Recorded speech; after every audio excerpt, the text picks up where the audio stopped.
Pemirsa Badan Pengelola Fasilitas Kawasan Suci Pura Besaki mewali merencana pacang nincapang harga tiket majang wisatawan sani rauh ke Pura Agung Besaki. Penincapan inucap pacang kawitin ring April sani jagi rauh.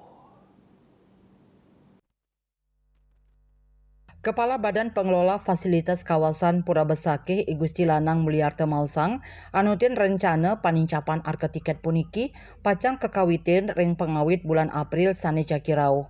Kawawohin ring pengarga tiket wisatawan mancanegara Wisman nincap dados karo belah tali. Selanturnyane harga tiket domestik nincap dados sieda setali.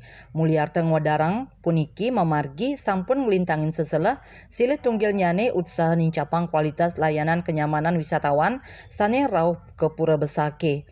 Paiketandane taler sampun ngarianang regulasi skadi wisatawan kepatuta ngangge busana adat Bali, dresta Bali tur kaenter pemangku sawisatawan kedadosa ngaturang sembah pangubaktian raris sane kantun cuntake nenten kedadosang.